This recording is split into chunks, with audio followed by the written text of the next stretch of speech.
మార్చిగా start అయింది కానీ అంత రాదు.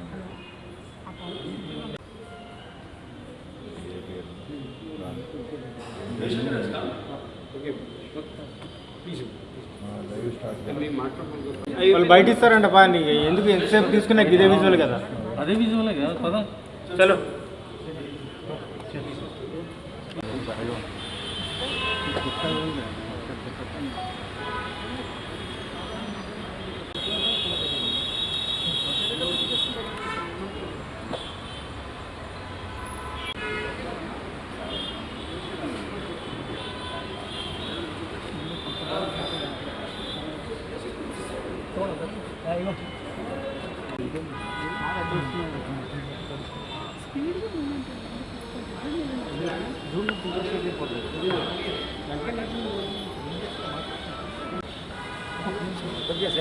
ఒక్కసారి తీసుకుంటాను.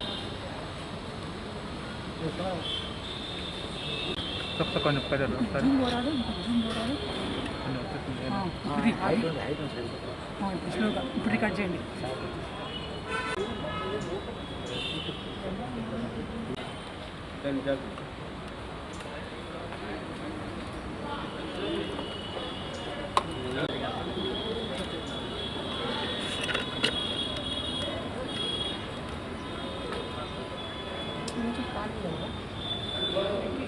Zumba.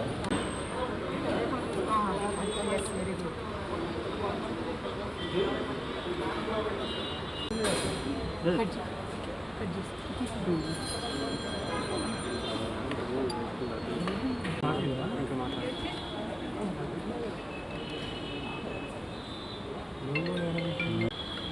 హలో ఇక్కడే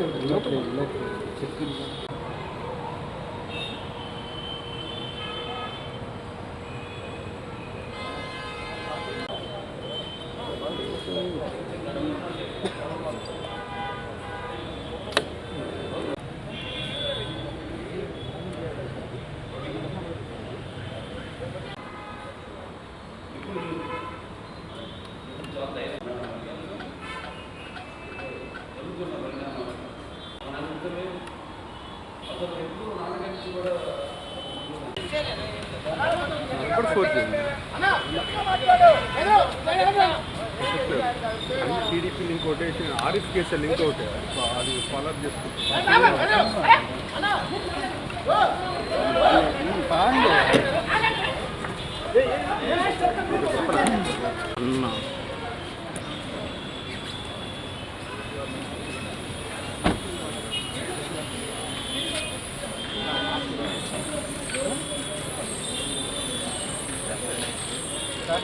sir okay sir okay sir ఒకసారి ఇటు చూడండి. Thank you.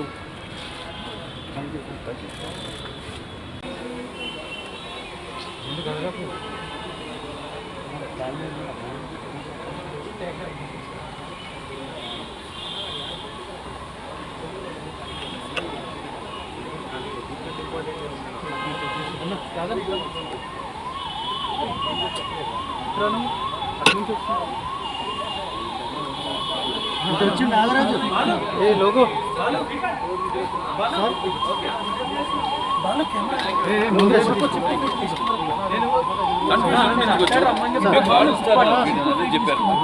కానీ దానికి మార్క్ వచ్చింది సార్, అదే ఇబ్బంది సార్. సార్ బయట వర్షం వచ్చేటట్టు ఓకే థ్యాంక్ యూ. ఓకే అన్నా అన్నా కెమెరాలు అటు సార్.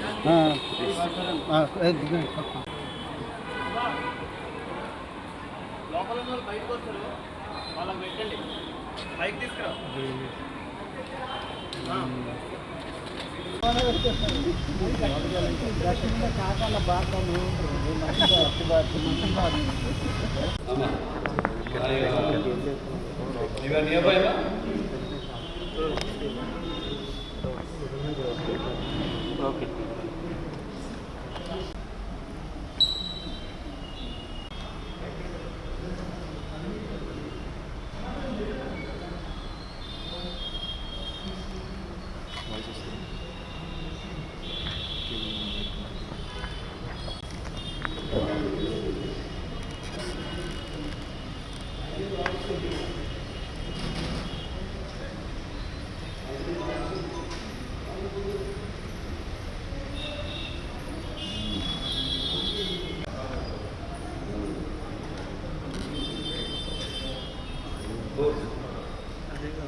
ఓకేనా 3G అంతా 3G ఓకేనా సిగ్నల్ ఫుల్గా ఉందిగా ఫుల్ ఉంది ఓకే ఆన్ చేసేదా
మైక్ కొద్దిగా ఇది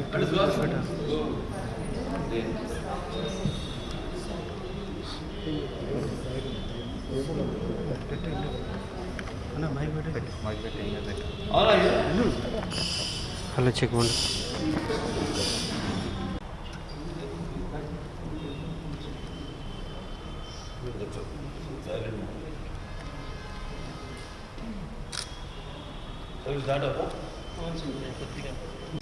అందరికీ నమస్కారం. ఇప్పుడు జరుగుతున్న ఈ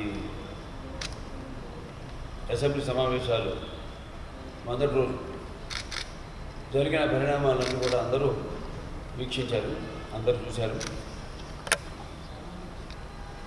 చాలా బాధాకరమైన విషయం అక్కడ జరిగిన పరిణామాలన్నీ.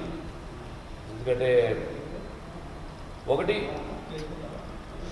సజావుగా జరగవలసిన అసెంబ్లీ రాష్ట్ర భవిష్యత్తు కోసం, లేకపోతే రాష్ట్ర యొక్క అభివృద్ధి కోసం జరగాల్సింది అది జరగనివ్వకుండా, అలా కాకుండా దాన్ని వేరే దృష్టి మరల్చి దాన్ని అదే ఎజెండాగా పెట్టుకుని ఒక పర్సనల్లీ ఒక క్యారెక్టర్ మీదకి అసాసినేషన్ మీదకి వెళ్ళడం అనేది ఆనాడు చంద్రబాబు నాయుడు గారు తడిపెట్టుకుని ఎప్పుడు లేదు, ఎప్పుడు చాలా ధైర్యంగా ఉండే మనిషి ఆనాడు. మరి జరుగుతున్న పరిణామాలు అక్కడ అంతకుముందు ఎప్పుడో నెల క్రితమే అసలు ఎప్పుడు నాన్నగారి నుంచి కూడా ఒక సంప్రదాయం ఏంటంటే ఇప్పుడు ఇష్యూస్ మీద పోట్లాడతాం, అసెంబ్లీ ఉన్నందుకే ఇష్యూస్ మీద పోట్లాడినప్పుడు ఇష్యూస్ వాళ్ళు తప్పు చేస్తే మనం వేలెత్తి చూపడం, లేకపోతే వాళ్ళకి సూచనలు ఇవ్వడం, లేదు వాళ్ళు మేము ఇచ్చిన సూచన వాళ్ళు నచ్చలేదంటే వాళ్ళు మా మీదకి అంటే పాలిత పక్షం లేకపోతే ప్రతిపక్షం కానివ్వండి వాళ్ళ మీద వాగ్వాదం చేసుకోవడం ఇది సహజం, ఎప్పుడు జరిగేది. కానీ ఒక క్యారెక్టర్ అసాసినేషన్ అంటే ఇప్పుడు మహిళలు కూడా ఉన్నారు, మహిళా శాసనసభ్యురాలు కూడా ఉన్నారు అక్కడ అసెంబ్లీలో. సరే వాళ్ళందరూ కూడా ప్రజల వెనుకబడ్డ ప్రతినిధులు అందరూ కూడా, కాబట్టి సో వాళ్ళు మేము తిట్టుకోవడం అది ఒకరికొకరు సలహాలు ఇచ్చుకోవడం కానీ లేకపోతే ప్రతి సవాళ్ళు చేసుకోవడం కానీ అన్నదే ఒక ఆనవాయి. నాన్నగారి దగ్గర నుంచి కూడా ఎప్పుడు ఒక పర్సనల్ ఎజెండా పెట్టుకుని మీ కుటుంబ సభ్యుల గురించి కానీ, అంటే కుటుంబ సభ్యులందరూ మళ్ళీ చెప్తున్నాను, కుటుంబ సభ్యుల్లో కూడా నేను ఒక శాసనసభ్యుడిని, అలాగే ఎవరన్నా మా ఇంట్లో ఆడవాళ్ళు కూడా ఉండొచ్చు శాసనసభ్యులు. సో ఇప్పుడు ఇష్యూ బేస్డ్ మీద మనం ఫైట్ చేస్తాం, ఇష్యూ బేస్డ్ మీద, అంతేగాని పర్సనల్ క్యారెక్టర్ మీద కానీ వ్యక్తిగతంగా మీద కానీ ఎవరి మీదకి వెళ్ళని సంస్కృతి మనది. అటువంటిది మా చెల్లెలు గారు భువనేశ్వరి అంటే చంద్రబాబు నాయుడు గారి భార్య, ఆవిడ మీదకి పర్సనల్గా వెళ్ళడం అన్నది చాలా దురదృష్టకరం. వాళ్ళు వాడే భాష కానివ్వండి, లేకపోతే వాళ్ళ వాచకం, లేకపోతే ఆంగికం కానివ్వండి. ఆంగికం కూడా చూస్తే అసలు మనం ఎక్కడ గొడ్ల కొంపలో ఉన్నామా, గొడ్ల చావిట్లో ఉన్నామా, లేకపోతే అసెంబ్లీలో ఉన్నామా అన్నట్టుగా ఉంది. ఎస్, నేను ఒక శాసనసభ్యుడిని, నా మీద కూడా రావచ్చు, చంద్రబాబు నాయుడు గారి మీద కూడా వెళ్ళొచ్చు. కానీ ఇట్లా వ్యక్తిగతంగా ఇంటి ఆడవాళ్ళ మీద అంటే రాజకీయాలతో సంబంధం లేకుండా ఆవిడకి ఒక గౌరవమైన స్థానం ఉంది ఈ సమాజంలో. ఆవిడ హెరిటేజ్ నడుపుతుంది. మొన్న హిందూపూర్లో కూడా heritage CSR funds, desktop computers అయితేనేమి, ప్రొజెక్టర్స్ అయితేనేమి హిందూపూర్ పంపడం జరిగింది. మేము అప్పుడు వీళ్ళు చేశారు, ఎవరైనా రాష్ట్ర అభివృద్ధి గురించి వదిలేయండి, ఇటువంటి పని అయినా చేశారు వాళ్ళు. దోచుకుని సొమ్మంతా ఇంట్లో చేర్చడం తప్పితే ఆడవాళ్ళు కూడా వాళ్ళ ఆడవాళ్ళు కూడా చీతరించుకుంటున్నారన్న సంగతి వాళ్ళకి తెలియదేమో. ఒకసారి వెళ్ళి వాళ్ళ ఇంట్లో ఆడవాళ్ళని అడగమనండి, వాళ్ళ గురించి వాళ్ళు ఏమనుకుంటున్నారు. వాళ్ళ ఇంట్లో అందరికీ ఒక తల్లులు ఉన్నారు, అందరికీ పెళ్ళాలు ఉన్నారు, అందరికీ పిల్లలు ఉన్నారు. ఇక్కడ ఊరికే చేతులు కట్టు కూర్చోలేదు. ఇక్కడ మీదకి వస్తే మా ఆడవాళ్ళ జోడికి నేనేది పర్సనల్గా టార్గెట్ చేసి అక్కడున్న ఇష్యూని డైవర్ట్ చేయడానికి, ఎస్ ఏదో ఒక ఇష్యూ ఉంది వాళ్ళ ఫ్యామిలీలో కూడా, అది ఆ ఫ్యామిలీ మెంబర్ కూడా ఒప్పుకున్నారు. మాకు అనుమానం ఉంది, మా ఫ్యామిలీ మెంబర్సే ఇన్వాల్వ్ అయ్యి ఉన్నారని ఒక ఇష్యూ మీద నడుస్తుంది. ఒక issue that is the issue. ఎవరు మనిషి, ఆయన మనిషి కూడా ఒకప్పుడు ఒక ప్రజాప్రతినిధి, లోక్సభ మెంబరే. సరే అది డైవర్ట్ చేయడం కోసం అని టోటల్గా అసలు ఇలా ఇంత నీచమైన సంస్కృతి, అందుకే ఇట్లా నోరు పారేసుకోవడం అని చెప్పాను. వాచకం కానివ్వండి, లేకపోతే ఆహార్యం కానివ్వండి చూస్తుంటే ఎంత అసహ్యం పడుతుందంటే, అందరి మేధావులు ఉన్నారు, ఇప్పుడు చదువుకున్న వాళ్ళు ఉన్నారు, అడ్వకేట్లు ఉన్నారు, అందరూ రకరకాల వృత్తుల్లో ఉన్నవాళ్ళు ఉన్నారు. వాళ్ళందరూ ఇంత నీచానికి అంటే వాళ్ళు కూడా భయపడి బయటకు చెప్పుకోలేకపోతున్నారేమో, అరే ఇలా జరుగుతుంది ఏంటి అని.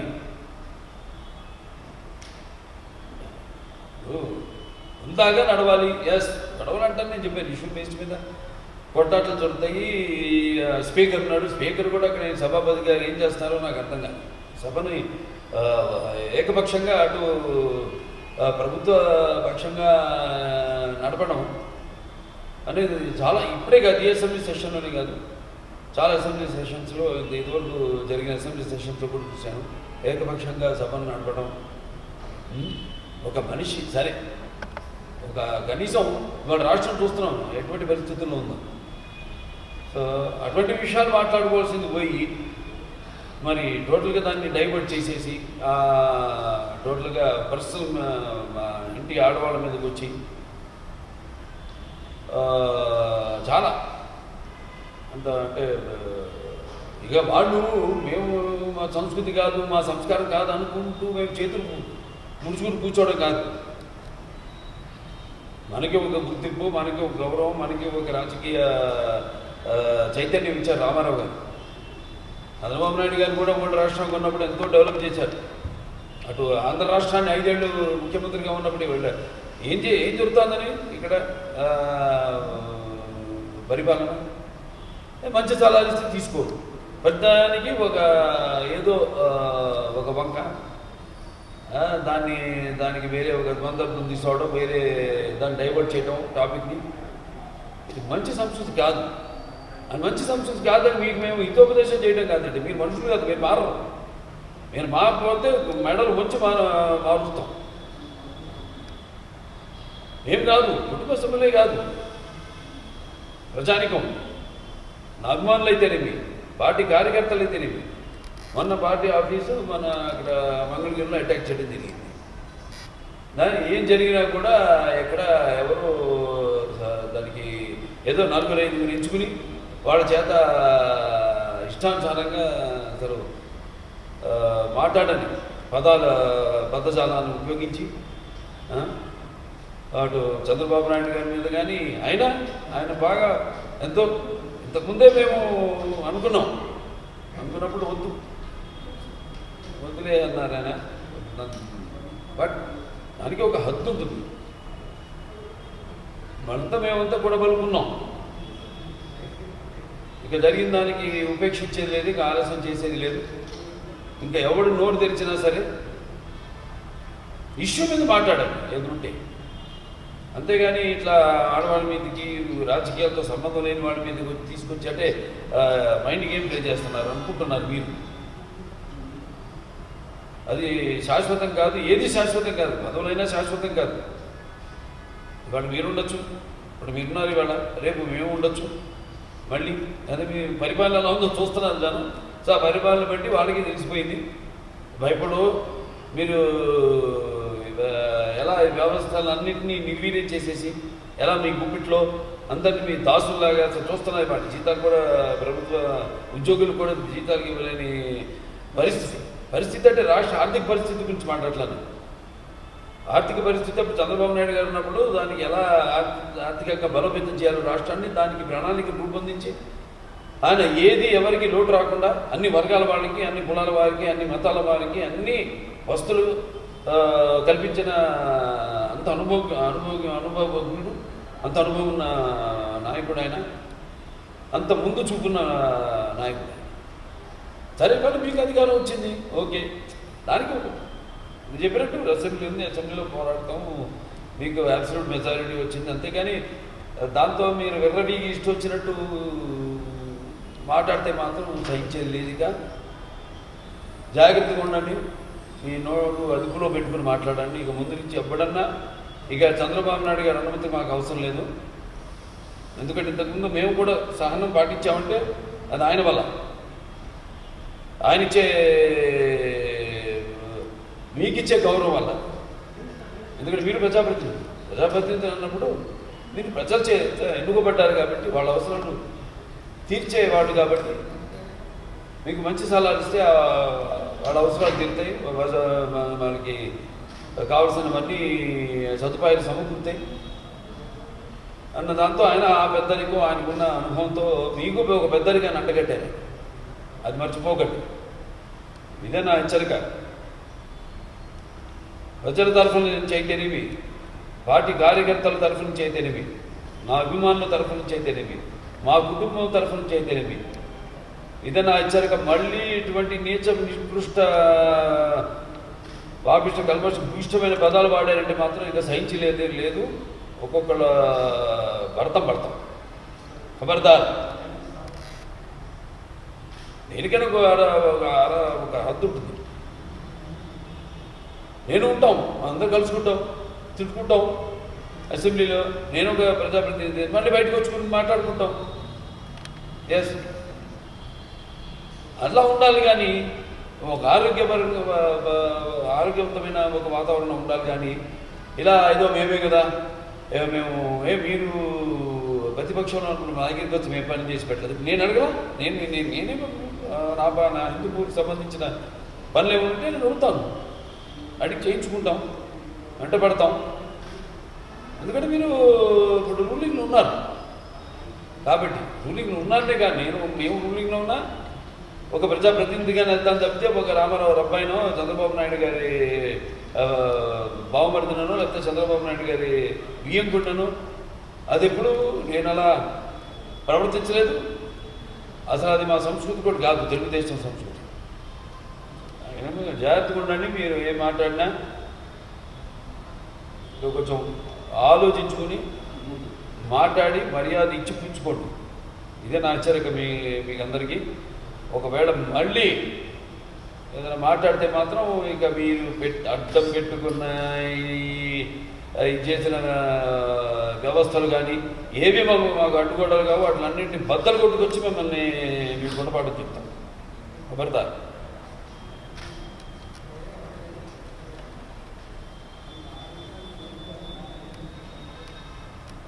ఆయన ఆవిడంటే ఆవిడ వ్యాపారం చేసుకుంటారు ధర్మాండంగా. ఆవిడ మంచి పేరు ఉంది, హెరిటేజ్, దానికి అదో వ్యాపారం చేసుకుంటాం, కుటుంబాన్ని పోషించుకుంటుంది ఆవిడ. ఒక ఉమెన్ ఎంపవర్నెస్ అంటాం. మీ దాంట్లో ఎక్కడ మహిళల మీద ఎన్ని అత్యాచారాలు, దేని మీదకైనా అసలు మిమ్మల్ని ఎన్నుకొని మీరు వర్గాలుగా చీల్చి, కులాలని, మతాలని, ప్రాంతాలని చీల్చి మీరు ఓటు సంపాదించుకొని ఇవాళ వాళ్ళ మీదే దౌర్జన్యం జరుగుతుంటే కూడా వాళ్ళకి దిక్కులేదు. ఇవాళ మీరు ఆ ప్రజాప్రతినిధులు, మీ వేషం, మీ భాష, మీ ఆహార్యం ఇవన్నీ చూస్తే అదే చెప్పాక గుడ్ల చావిట్లోకి వచ్చినట్టుంది. ఇదే అసెంబ్లీలోకి వచ్చి అడుగు పెట్టినట్లేదు. సో కొంచెం అసెంబ్లీ యొక్క హుందాన్ని కాపాడండి. అలాగే మిమ్మల్ని మీరు కూడా కాపాడుకోండి. జాగ్రత్త, నోరు మాత్రం అదుపులో పెట్టుకోండి.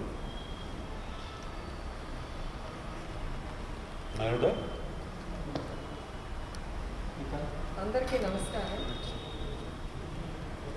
నాకు ఇది ఫస్ట్ టైం నేను ప్రెస్ మీట్లో మాట్లాడటం. మా తమ్ముడు ఉన్నాడు కనుక మాట్లాడుతున్నాను. ఎప్పుడు ఇలాంటి సంఘటన మా ఫ్యామిలీలో జరగలేదు. నిన్న జరిగిన సంఘటన చాలా అన్ఫార్చునేట్. నా లెక్కలో అయితే అసెంబ్లీ అనేది ఒక దేవాలయంతో సమానం. ఎందుకంటే అక్కడ ప్రజల సమస్యలు కానీ, రాష్ట్రంలో సమస్యలు కానీ ఇరుపక్షాలు చర్చించుకుని ఒక దీనికి వస్తారు. అలాంటిది కొంతమంది దాన్ని ఇష్టం వచ్చినట్టు నోటికి వచ్చినట్టు మాట్లాడి దాన్ని అపవిత్రం చేస్తున్నారు. చంద్రబాబు నాయుడు లాంటి మనిషి, అంత పెద్ద మనిషి విలిపిస్తా అంటే నేను చూడలేకపోయాను. మా చెల్లెలు అంతకంటే బాధలో వారిద్దరు బాధ చూడలేకపోతున్నాము. ఆయన హయాంలో ఏనాడు కానీ విజయమ్మ గారిని కానీ, భారతి గారిని కానీ, షర్మిల గారిని కానీ ఏనాడు పల్లెత్తి మాట ఆయన అనలేదు, ఆయన అనలేవలేదు ఎవరిని. కానీ వీళ్ళు మిగతా వాళ్ళు ఇష్టం వచ్చేట్టు మాట్లాడటం చాలా తప్పండి. అలా ఏనాడు కూడా మాట్లాడలేదు మా వాళ్ళు. ఎందుకు అలా చేశారో మాకు అర్థం కావట్లేదు. కనుక ఇది మళ్ళీ ఇంకొకసారి రిపీట్ అవ్వకుండా ఉంటే మంచిదని అనుకుంటున్నాం. మాలో కూడా ఇప్పుడు రామారావు గారి బ్లడ్, బాలకృష్ణ గారి బ్లడ్డే ఉందండి. నిజంగానే ఇలాంటిది ఇంకోటి జరిగితే మా తెలుగుదేశం కార్యకర్తలు, తమ్ముళ్ళు, మా సిస్టర్స్, సోదరిమణులు అందరూ ఏకీపిస్తారు. మాది ఇంకో అవతారం, తమ్ముడు అన్నట్టు ఇంకో అవతారం చూడాల్సి వస్తుంది. కనుక ఇట్లాంటివన్నీ మళ్ళీ రిపీట్ అవ్వకుండా ఉంటే మంచిది.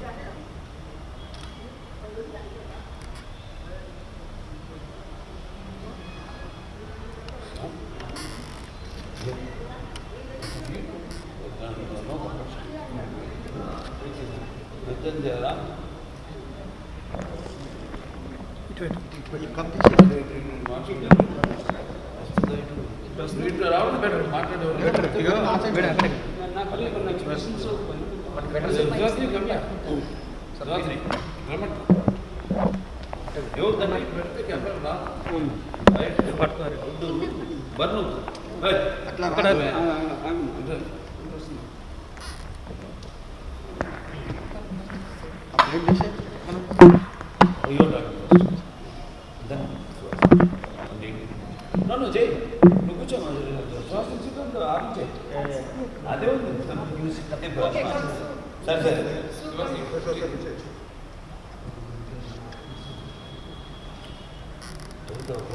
స్టేట్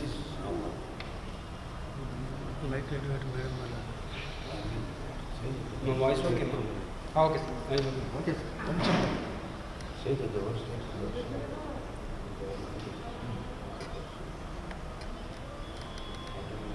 అందరికి నమస్కారం అండి. గత 2 సంవత్సరాలు చూస్తున్నాం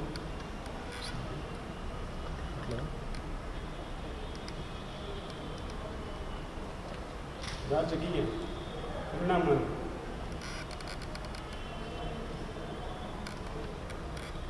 చాలా బాధేస్తుంది.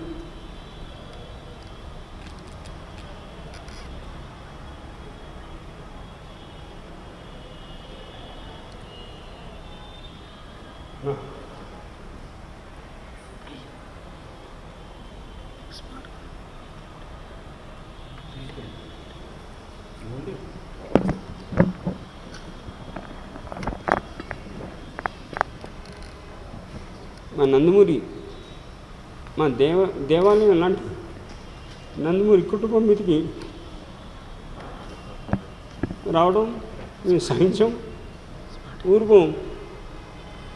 ఎవడైనా కానీ ఎస్పెషల్లీ ఆడవాళ్ళ మీద అన్నగారు బాలకృష్ణ గారు చెప్పినట్టు ఎవరికి జరగకూడదు. మా ఆడపడుచుకు జరిగినట్టు ఎవరికి జరగకూడదు.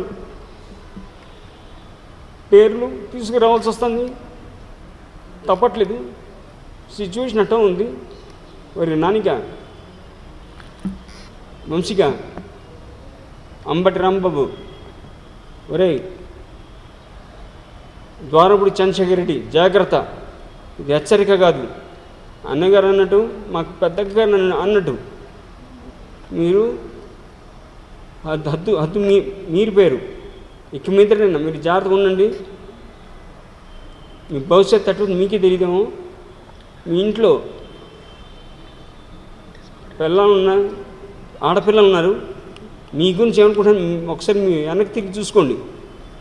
వాళ్ళ భవిష్యత్తు గురించి ఆలోచించండి.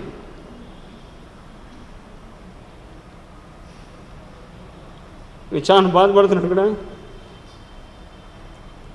ఇంకొకసారి దేవాలయం లాంటి నందమూరి కుటుంబం అల్లుళ్ళు కానీ అందరూ పిల్లలు కానీ మనవరాలు అందరూ కానీ ఎవడైనా చేతి మన కుటుంబం మీదకి వచ్చారు బాగుండదు. రాజకీయం పరంగా అది ఉంటే చూసుకోండి, కానీ పర్సనల్గా ఇటువంటి వ్యాఖ్యలు ఎన్నడూ మేము ఎరగం. అసలు ఎప్పుడు భారతదేశం ఎప్పుడు ఎరగలేదు అనుకుంటున్నాను నేను. మేము కూడా గాజు తొడుగుని కూర్చోలేదు ఇక్కడ. మాకు తెలుగుదేశం పార్టీ స్థాపించారు మన స్వర్గీయ నందమూరి తారక రామారావు గారు, మా నాన్నగారు. దానికి డిసిప్లిన్ అంటూ ఉండదు, దానికి లిమిట్ అని పెట్టాడు ఆయన. దాన్ని మేము పాటిస్తున్నాం. దేనికై సహనం అనేది ఉంటుంది. మా సహనాన్ని పరీక్షిస్తున్నారు. మీ చేతులు అది మీరెవరో మేము మీరుతాం. అదేంటో ఆయన మా అన్నయ్య గారు చెప్పారు, హద్దులో ఉండండి. ఇటువంటి సంఘటనలు మరో కుటుంబం జరగకూడదని అందరిని కోరుతున్నాను. జాగ్రత్త.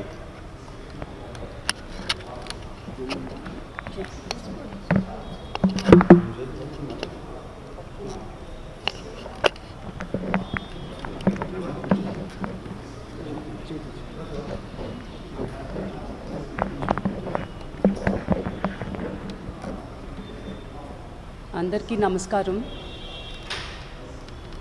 ఇవాళ చాలా బాధాకరమైన రోజు. It's so sad and unfortunate. మా అత్తగారు భువనేశ్వరి గారి మీద ఇట్లాంటి స్కాండల్స్ వేస్తాం. ఏ రోజు ఆమె మా ఫ్యామిలీ అందరికీ సపోర్ట్గా బ్యాక్ ఎండ్గా ఉన్నారే కానీ పాలిటిక్స్లో ఎప్పుడూ ఇన్వాల్వ్ అవ్వలేదు. ఆమె బిజినెస్ ఏదో ఆమె చూసుకుంటూ ముందుకు సాగారు కానీ ఏ రోజు రాజకీయ జీవితంలో కానీ ఇంకోళ్ళ పర్సనల్ విషయాల్లో ఏ రోజు మాట్లాడలేదు. It's so unfortunate. ఆమె మీద స్కాండల్స్ వేస్తాం. తెలుగు ప్రజలు అన్నా అని పిలుచుకుంటారు నందమూరి తారక రామారావు గారిని. అట్లాంటి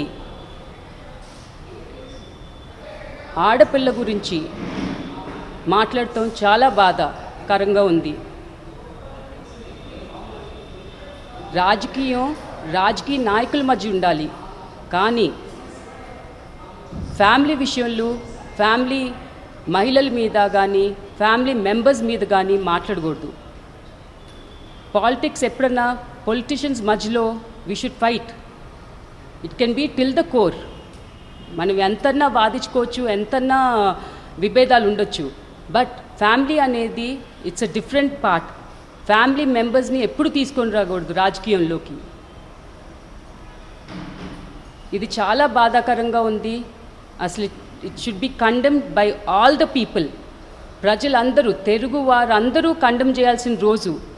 రామారావు గారు మహిళలకి ఎంత ఇంపార్టెన్స్ ఇచ్చారు.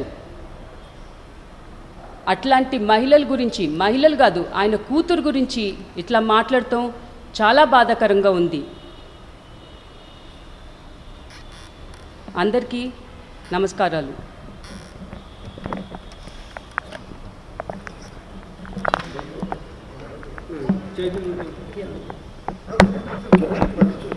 You come, I'll get up.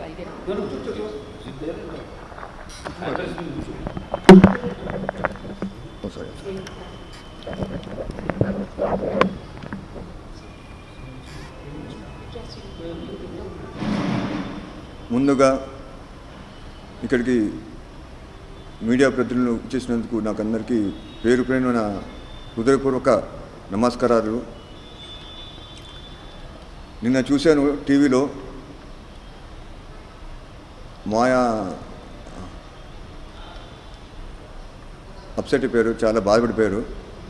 అది చూసి నేను చాలా షాక్కు గురాను, చాలా చాలా బాధపడాను.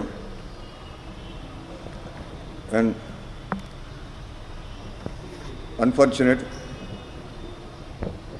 బలబలి వంశీ అండ్ కోడాలి నాని వీళ్ళు మా అత్త గురించి ఇలా నీచానికి నీచంగా వారి రాజకీయ లబ్ధి పొందడం కోసం మా అత్తని బలి పశువుగా చేస్తున్నారు.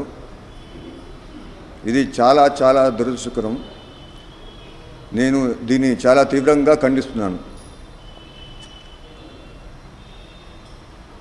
భువనేశ్వరి మా అత్త గురించి కానివ్వండి, మీరు మా పెద్దత్త లోకేశ్వరి కానివ్వండి, పురంధేశ్వరి కానివ్వండి, ఉమామేశ్వరి కానివ్వండి, వీళ్ళందరి గురించి మీకేం తెలుసండి?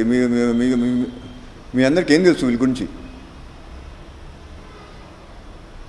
మా తాతగారు విశ్వవిఖ్యాత నట సార్వభౌమ కళామతలి వరాల తెలుగు బిడ్డ నటరత్న నందమూరి తారక రామారావు గారు చాలా పద్ధతిగా పెంచారు. ఆ కట్టు బొట్టు కానివ్వండి, ఆ సాంప్రదాయం, ఆ విలువలు, మన తెలుగు ఆడపడుచు విలువలు నేర్పించారు వీళ్ళందరికీ. మేము వీళ్ళు చూసి మేము నేర్చుకున్నాం. మనవరాలు గారు, మా అక్క కుముదిని, మా సీమక్క సిమంతిని, సువాసిని, వీళ్ళందరూ సాంప్రదాయంగా ఉంటారండి.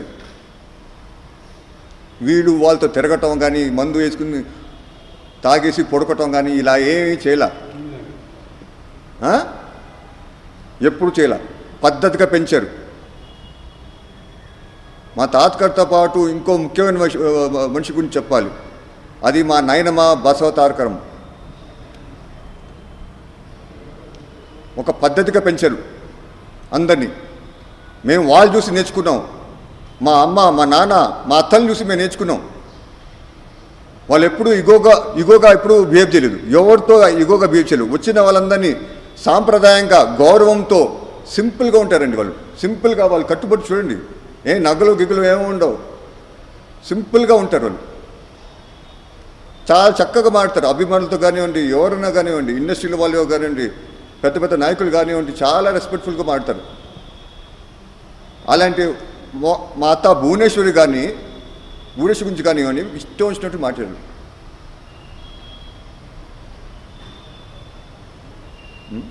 మా తాతగారు మీరు మహిళలు మనం అందరూ మన మహిళల గురించి మాట్లాడుతున్నాం. ఏమంటే రాజకీయాల్లో రావాలంటే ఇప్పుడు రకరకాల ఇవి ఉన్నాయి, లైక్ ఫిలిం ఇండస్ట్రీ కానివ్వండి, రకరకాల ఉన్నాయి. మనం జాబ్స్ క్రియేట్ చేయాలి. ఇండస్ట్రీస్ కానివ్వండి, ఐటీలో కానివ్వండి, క్రీడా రంగంలో కానివ్వండి, ఎక్కడ చూసినా ఇదే మహిళల్ని కించపరిచే విధంగా మాట్లాడుతున్నారు మీ రాజకీయ లబ్ధి కోసం. ఇది ఎంతవరకు కరెక్ట్?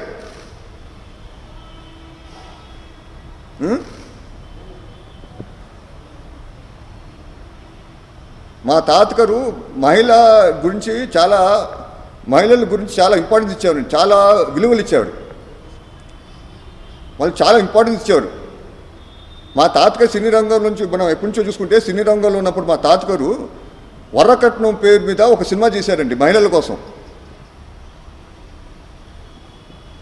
వరకట్నం అంటే మనం మీకు తెలిసిందే, కట్నం అడగటం తప్పు, ఆడవాళ్ళని కట్నం కోసం వేధించడం తప్పు. ఆ పాయింట్తో పెట్టి వరకట్నం సినిమా తీశారండి. అదే కాదు, కోడలు దిద్దడం కాపురం, అది తాతగారు 200వ సినిమా. సావిత్రి గారు అందులో కోడలు, షీఈ్ ద హీరో అండి. NT Rama Rao is not the hero, Savitri గారు is the hero. NT Rama Rao is the second hero. మీరు ఆ సినిమా చూడండి. తాతగారు gave importance to the ladies. ఆ లేడీ ప్రాబ్లమ్స్ గురించి చెప్పేవారు అండ్ లేడీ సమస్యల గురించి చెప్పేవారు. అవును బాబాయ్ కరెక్ట్. ఓ కోడలు వచ్చి కాపురాన్ని దిద్దారు. తాతగారు మహిళల పైకి వస్తారు, మనమే హీరో ఉండాలి, నేనే డామినేషన్ చేయాలని ఎప్పుడు అనుకోలేదు తాతగారు. మహిళలు ముందుగా ఉండేవారు, ఇండస్ట్రీలో కూడా మహిళలు ముందు రావాలి. అందుకోసం చాలా జమున గారు కానివ్వండి, సావిత్రి కానివ్వండి, ఇలా చాలామంది హీరోయిన్స్కి ఇంపార్టెన్స్ ఇచ్చారు, వాళ్ళకి ప్రాధాన్యత ఇచ్చారు. అలాంటి మనం అలా ఆడాలని మనం వెన్ను తట్టి ప్రోత్సహించాలండి. ఇలా కించపరిచే విధంగా మాట్లాడకూడదు. ఆడేవారు పోలికలు ఉన్నాయంట. మాతకి సిగ్గు ఉందండి అసలు? వాళ్ళకి సిగ్గు లజ్జ అసలు ఉందా వాళ్ళకి? ఇదే నా మాట్లాడేది. తాతగారు రాజకీయాలు వచ్చిన తర్వాత మహిళలకి ఆస్తిలో సమాన హక్కు ఇచ్చారు. అది మీకు అందరికీ తెలిసిందే. అలా ఇంపార్టెన్స్ ఇవ్వాలి మనం అందరూ కలిసి. రాజకీయ నిరుద్యోగం ఉంది. రాజకీయాల్లో మనం ఉద్యోగ కల్పన కల్పించాలి ఆడవాళ్ళందరికీ. ఇప్పుడు ఆడవాళ్ళకి ఇప్పుడు రావాలంటే రాజకీయాలకి ఇలా మీరు మాట్లాడితే ఎవరు వస్తారు రాజకీయాలకి? మహిళలు వస్తారా? ఈ చెత్త మీరు స్టేట్మెంట్స్ ఇచ్చి ఇలా మాట్లాడుతుంటే వస్తారా? భయపడతారు. ఎందుకురా బాబు ఈ రాజకీయాలు, చెత్త రాజకీయాలు అని చెప్పి నోరు మూసుకుని ఇంట్లో కూర్చుంటారు.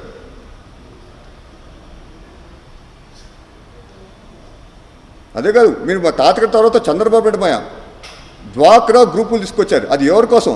మహిళల కోసం. మహిళల సమస్య ఉంటే వాళ్ళు సొంత కాలు మీద నిలబడాలని చెప్పి ఆ డ్వాక్రా గ్రూప్ తీసుకొచ్చారు. అలా మా తాతగారి గురించి, మా మావయ్య గురించి కానివ్వండి, ఇలా ప్రతి ఒక్కరూ మహిళల్ని వెన్నుతట్టి ప్రోత్సహించారు. మా బాబాయ్ హరికృష్ణ, ఆయన మహిళలు రిజర్వేషన్ కల్పించారు. ఆయన ఆర్టీసీకి అప్పుడు మినిస్టర్గా ఉన్నప్పుడు.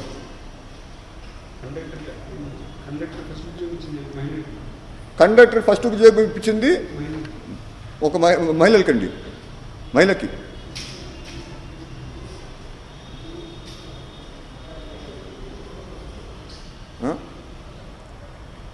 మీరు కూడా స్టార్ట్ చేయండి, పథకాలు స్టార్ట్ చేయండి మహిళల మీద. ఇలా ఆడు పొలికలు పుట్టాడు, ఈడు పొలికలు పుట్టారు, ఏంటిది? వల్లభనేని వంశీ, కోడాలి నాని అండ్ అంబటి రాంబాబు, ఇంకో ముఖ్యమైన వ్యక్తి ఉన్నారు ఈ స్టేట్కి ఇప్పుడు ముఖ్యమంత్రి గారు. మీరు గారు మాట్లాడాలి. మీరు వల్లభనేని వంశీని, కోడాలి నాని, వీళ్ళు మాట్లాడింది, అంబటి రాంబాబు, వీళ్ళందరూ నీచానికి నీచంగా మా అత్త గురించి మాట్లాడారు.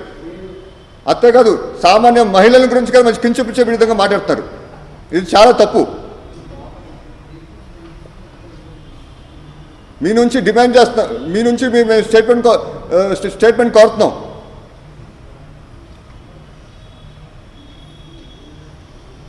మా family members, Nandamuri family members, మా మాయలు అందరు వెయిట్ చేస్తాం మీ స్టేట్మెంట్ గురించి. మీరు కోడాలి నాన్నని, వల్లభేని వంశీని బర్త్ ఆఫ్ చేయాలి. మినిస్టర్గా అనర్థం, వాళ్ళకి అర్హత లేదు.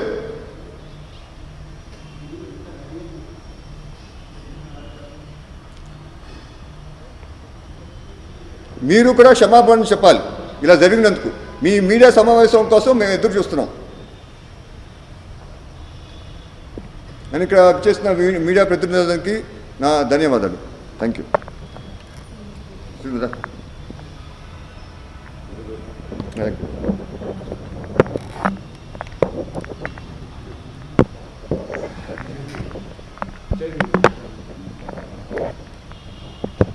మాట్లాడచ్చు. అందరికీ నమస్కారం. ఈరోజు చాలా చాలా బాధాకరమైన రోజు. ఎందుకంటే ఇలా ఏదైనా మా కుటుంబ సభ్యులు ఇట్లా ఎప్పుడైనా కలిస్తే చాలా సంతోషమైన రోజుల్లో కలుస్తాం తప్పితే ఇటువంటి అంటే ఇంత స్థాయికి దిగజారిపోయి రాజకీయాలు ఇవాళ ఇట్లా మేము అందరం అసెంబ్లీలో ఇట్లా కూర్చుని ఇలా మాట్లాడాల్సి వచ్చినందుకు చాలా చాలా బాధగా ఉంది. చెప్పాలంటే 2019లో వీళ్ళు అధికారంలోకి వచ్చినప్పుడు వైఎస్ఆర్సీపీ ప్రజలు ఎంతో ఆశించారు వీళ్ళ నుంచి.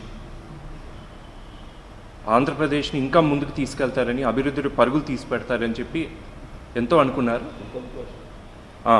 మెయిన్ అది ఒక్క అవకాశం. ఎందుకంటే ఒక యువ ముఖ్యమంత్రి, సరే అవకాశం ఇస్తే చంద్రబాబు నాయుడు గారు పాలన చూశారు, ఇప్పుడు జగన్మోహన్ రెడ్డి గారు అధికారంలోకి వస్తే ఈయన పాలన చూద్దాం ఎలా వస్తుంది. సరే ఇంచుమంచు కంపారిజన్స్ అనవసరం. బట్ ఏంటంటే నేను చెప్పేది ఏంటంటే డెఫినెట్గా కంపారిజన్స్ లేకపోయినా డెఫినెట్గా ఆంధ్రప్రదేశ్ని ముందుకి తీసుకెళ్తారు తప్పితే ఎవరైనా ఇట్లా వెనక్కి నెట్టేసి ఎడార్లానో లేకపోతే ఇంకేమో చేయటం అనేది చాలా చాలా బాధాకరం. ఎందుకంటే మేము కూడా నందమూరి కుటుంబ సభ్యులుగా ఎన్టీ రామారావు గారి ఆశీస్సులతో ఒకవైపు సినీ రంగం చూసాం, పుట్టి పెరిగాం సినీ రంగంలో, అలాగే రాజకీయ రంగంలో కూడా మేము పుట్టి పెరిగాం. నిన్న అసెంబ్లీలో జరిగిన పరిణామాలు చూస్తే అంటే అసెంబ్లీలో లేని వ్యక్తుల గురించి మాట్లాడే సంప్రదాయం అనేది ఒకటి ఉంది కదా, మాట్లాడకూడదు. కానీ భువనేశ్వరి గారి పేరెత్తి అనవసరంగా చంద్రబాబు నాయుడు ఆయన చేత కన్నీళ్ళు పెట్టించారు. మీరు అంటే ఏమనుకుంటున్నారు మీరు, నాకు అర్థం కావట్లేదు. ఇదంతా కాదు, ముందు మేము అడుగుతున్నాం, కుటుంబ సభ్యులే కాదు 5 కోట్ల ఆంధ్ర ప్రజలు అడుగుతున్నారు. 2.5 సంవత్సరాల మీద మీరు ఏంటి అభివృద్ధి ఏం చేశారు పెట్టండి, పేపర్లు పెట్టండి ముందు కింద. అసలు అమరావతి విషయాలు ఏమవుతున్నాయి, లేకపోతే ఇంకా పట్టిసీమ, పోలవరం ఇవన్నీ ప్రాజెక్టులు ఏంటి, అసలు ఏమైనా అసలు బిజినెస్ ఆర్గనైజేషన్ ఏమైనా తీసుకొచ్చారా మీరు అసలు ఆంధ్రప్రదేశ్కి? 2.5 సంవత్సరాలు మళ్ళీ రిపీట్ చేస్తున్నారు. 2.5 సంవత్సరాలు అయింది, ఇంకొక 2.5 సంవత్సరాలు ఉంది మీకు. అసలు ఇవన్నీ వదిలేసి అంటే అసెంబ్లీ అనేది మనం టాపిక్స్ డిస్కస్ చేసుకోవాలి. అధికారమైనా ప్రతిపక్షాలైనా అన్నీ అనుకుని ఓకే రాజకీయంగా విమర్శించవచ్చు, ఏదైనా విభేదాలు ఉండొచ్చు, వాకౌట్లు చేస్తారు, ఇవన్నీ ఓకే. బట్ అసెంబ్లీలో లేని వ్యక్తుల గురించి, అది మహిళల గురించి మీరు మాట్లాడితే అసలు ఎంత బాధగా ఉంటుందో మీరు అర్థం చేసుకోవాలి. ఒకటే విషయం నేను అడుగుతున్నాను, వైఎస్ఆర్సీపీలో కూడా మహిళలు ఉన్నారు, నాయకులు ఉన్నారు, ఎమ్మెల్యేలు ఉన్నారు, అండ్ అలాగే పొజిషన్స్లో కూడా ఉన్నారు, మినిస్టర్ పొజిషన్స్లో ఉన్నారు.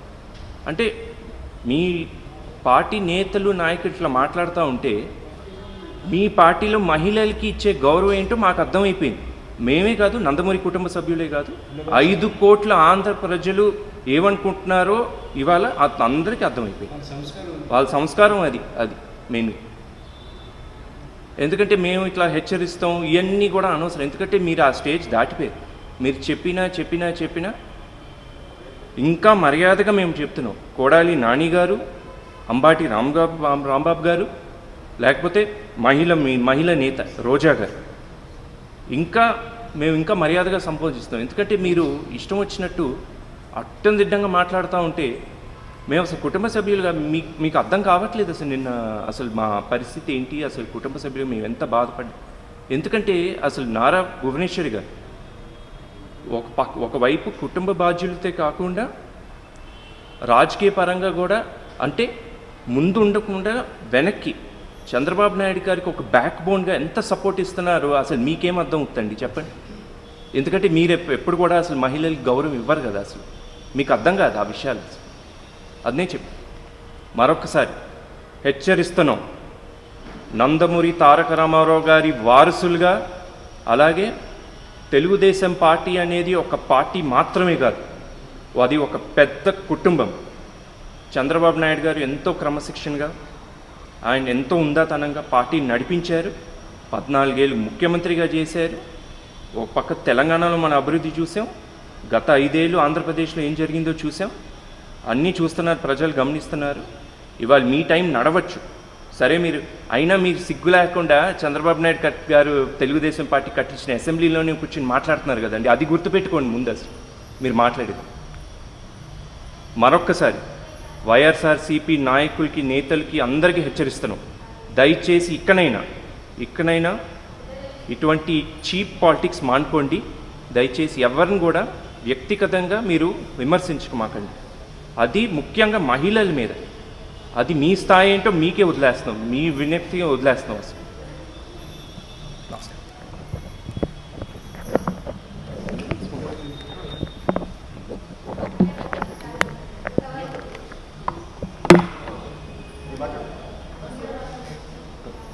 అంటే ఐ థింక్ కొంచెం ఫార్వర్డ్ ముందుకు వస్తే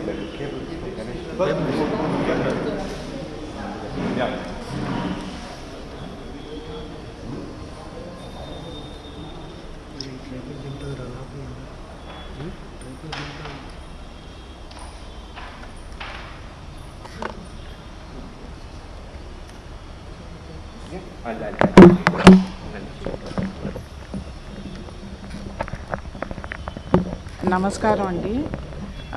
ఏది వినకూడదో, ఏది చూడకూడదో, ఏది మాట్లాడకూడదో అవన్నీ విన్నామండి. మాకందరికీ, కుటుంబ సభ్యులందరికీ చాలా బాధగా, కోపంగా ఉందండి. రాముడికి సీతాదేవి ఎలాగో చంద్రబాబు నాయుడు గారికి భువనేశ్వరి గారు అంతేనండి. నందమూరి కుటుంబానికి భువనేశ్వరి గారి శ్రీరామ రక్ష. ఇలా మాట్లాడిన వాళ్ళందరికీ వాళ్ళ ఇంట్లో ఆడవాళ్ళే సమాధానం చెప్పాలండి. దేవుడే వాళ్ళకి సమాధానం చెప్తారు.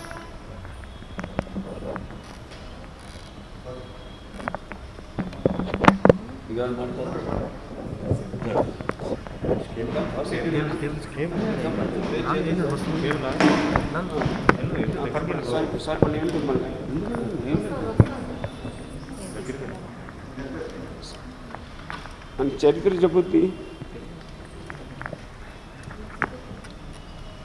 సీతమ్మ తల్లి మీద పడిన రావణాసుడు చరిత్ర ఏమైందో అందరికీ తెలిసిందే. ఇక్కడ కూడా మా అక్కగారు భువనేశ్వరి గారు మీద పడితే మొత్తం రాష్ట్రంలో ఏమవుతుందో తెలుసు. ముందుగా ఇది నందమూరి తారక రామారావు కుటుంబం, హెచ్చరిస్తున్నాం, అదుపులో ఉండండి.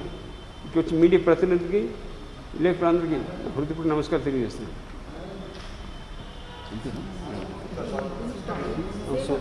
సరే.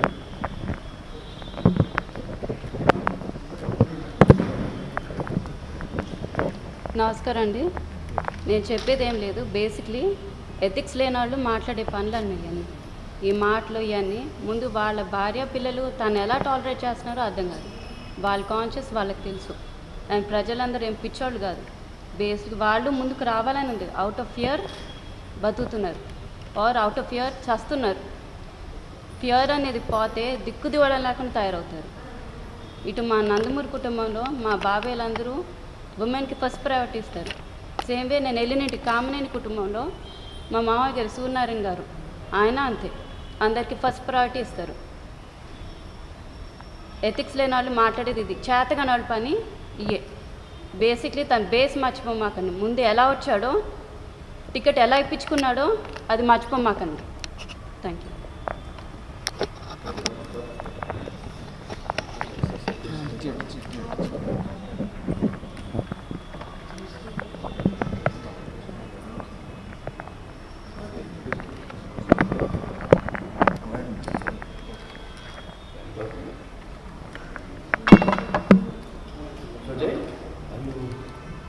Change your mind.